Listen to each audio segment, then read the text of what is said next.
Break के बाद news पंच में आपका एक बार फिर से स्वागत है और आइए अब बात करते हैं भारत के 5वीं पीढ़ी के स्टेल्थ फाइटर जेट की। 2035 तक भारत दुश्मनों के रडार को आसानी से चकमा देने में और भी सशक्त और सक्षम होने वाला है, क्योंकि भारत स्टेल्थ फाइटर जेट की तैयारी में रफ्तार से जुटा हुआ है। एडवांस मीडियम कॉम्बैक्ट एयरक्राफ्ट एक बार फिर पूरी तरह से देश में विकसित हो जाने के बाद अमेरिका के F-35 लाइटनिंग सेकंड और रूस के Su-57 स्टेल्थ फाइटर जेट को सीधे तौर पर टक्कर देगा। AMCA एक मध्यम वजन वाला बहुउद्देशीय 2 इंजन वाला स्टेल्थ लड़ाकू विमान होगा, जिसे भारतीय वायुसेना की जरूरतों के अनुसार डिजाइन और विकसित किया जा रहा है। इसके लिए तीनों कंपनियों को रिक्वेस्ट फॉर प्रपोजल यानी कि RFP जारी कर दिया गया है। इसके जवाब देने के बाद इस परियोजना के चयन की प्रक्रिया अगले लगभग 4 से 5 महीनों में पूरी होने की भी संभावना नजर आ रही है। अब इस खबर पर विस्तार से अपने संवाददाता से बात करेंगे, लेकिन इससे पहले आइए जान लेते हैं इस दिशा में कैसे भारत की तैयारी हो रही है। तो आपको बता दें कि भारत आत्मनिर्भरता की तरफ एक और मील का पत्थर साबित होता हुआ नजर आ रहा है। सशक्त कदम उठा रहा है भारत।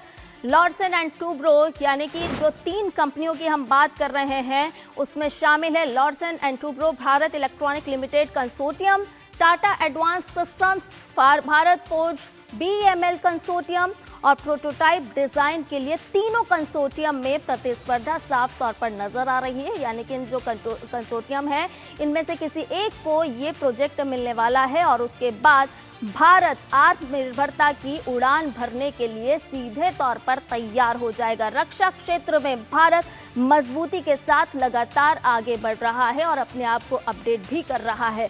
प्रोजेक्ट ये क्यों जरूरी है आपको बताते हैं IMCA के बारे में, क्योंकि स्टेल्थ तकनीक सुपर क्रूज क्षमता रखता है, उन्नत सेंसर और एवियोनिक तकनीक भी अपने आप में समाहित करता है। मेक इन इंडिया अभियान को इसके माध्यम से मजबूती मिलेगी। 5वीं पीढ़ी की फाइटर टेक में बनेंगे आत्मनिर्भर। जी हाँ, कैसे हम एक जनरेशन के साथ आगे बढ़ रहे हैं, आत्मनिर्भर हो रहे हैं रक्षा क्षेत्र में, साफ तौर पर समझा जा सकता है, क्योंकि जो पुरानी पीढ़ी के फाइटर जेट हैं उन्हें हटाने की कवायद भी की जा रही है और 5वीं पीढ़ी यानी कि अब अपग्रेड हो रहा है हमारा रक्षा तंत्र। हाईटेक एरोस्पेस इंडस्ट्री का विकास होगा और हजारों कुशल रोजगार भी इसके माध्यम से तैयार होंगे। तो आपको बता दें कि भारत का एक और अहम प्रोजेक्ट है AMCA, जिसको लेकर के तैयारियां पूरी तरह से की जा रही है। और ऐसे में अगर हम रक्षा क्षेत्र की बात करते हैं तो भारत एक बार और आगे बढ़ता हुआ नजर आ रहा है। स्टेल्थ फाइटर की तैयारी किस तरह से तेज है वो भी कुछ तथ्य आप जान लीजिए, क्योंकि 5वीं पीढ़ी के स्टेल्थ फाइटर प्रोग्राम को गति मिलती हुई अब नजर आ रही है। AMCA के लिए रिक्वेस्ट फॉर प्रपोजल जारी कर दिया गया है। रक्षा मंत्रालय ने मेगा प्रपोजल जारी किया है। प्रोटोटाइप फेज का 15,000 करोड़ रुपए का बजट है। 3 निजी कंपनियों का कंसोर्शियम रेस में काम के बोझ के कारण HAL इसमें शामिल होते हुए नजर नहीं आ रहा है।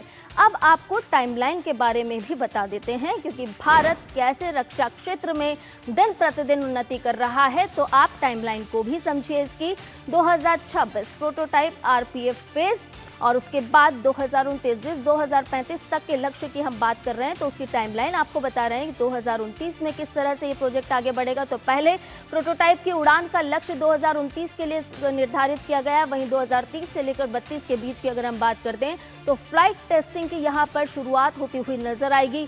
परीक्षण उड़ानों को 7 साल के भीतर पूरा करना इसका लक्ष्य रखा गया। लगभग 1800 फ्लाइट टेस्ट शॉर्टी की योजना भी साफ तौर पर तैयार कर ली गई है। तो रक्षा क्षेत्र में भारत न केवल आत्मनिर्भर हो रहा है बल्कि मजबूती के साथ कदम भी आगे बढ़ा रहा है। ताज़ा अपडेट ले लेते हैं हमारे संवाददाता विशाल बेरिस, जो इस पूरी खबर पर हमारे साथ जुड़ गए हैं। विशाल, सबसे पहले तो आपसे यही समझना चाहेंगे कि भारत अगली पीढ़ी के स्टेल्थ फाइटर तैयार कर रहा है। चुनी जो निजी कंपनियों को चुनाव करना है, ऐसे में रक्षा कंपनी कैसे फाइटर जेट को बनाने के काम को और भी रफ्तार देगी, आगे बढ़ाएगी?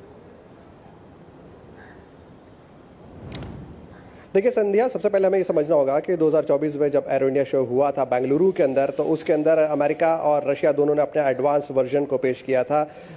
अमेरिका की तरफ से F-35 और सुखोई का एडवांस वर्जन वेरिएंट पेश किया था रशिया ने, लेकिन ये दोनों बहुत ही महंगा सौदा था। इसलिए भारत ने तय किया मोदी सरकार के तहत कि हम अपना खुद का एमका बनाएंगे, और अब इस दिशा में रफ्तार पकड़ ली है। और हम सब जानते हैं कि DRDO इसकी जो नोडल एजेंसी है वो ADA को उन्होंने आगे किया है, और ADA इसका डिज़ाइन और सर्टिफिकेशन वगैरह सब देखेगा। और इसके लिए 3 प्राइवेट सेक्टर्स को आइडेंटिफाई किया गया, जिसमें L&T है, टाटा डिफेंस है, और उसके अलावा भारत फोर्ज जो कल्याणी ग्रुप है वो भी इसमें शामिल किया गया। और इन तीनों में कंपटीशन होगा, और इनको 5 प्रोटोटाइप बनाने होंगे जो भी सिलेक्शन होगा, और उसके बाद ये हमारा जो प्रोजेक्ट है वो रफ्तार पकड़ेगा। जी विशाल, यहाँ पर आपसे ये समझना चाहेंगे कि रक्षा क्षेत्र में जनरेशन किस तरह से काम करती है। जैसे हम 5वीं पीढ़ी का जिक्र कर रहे हैं, तो 5वीं पीढ़ी का स्टेल्थ फाइटर जेट है, किन किन क्षमताओं से ये लैस होगा, क्या क्या खूबियां अपने आप में रखता है?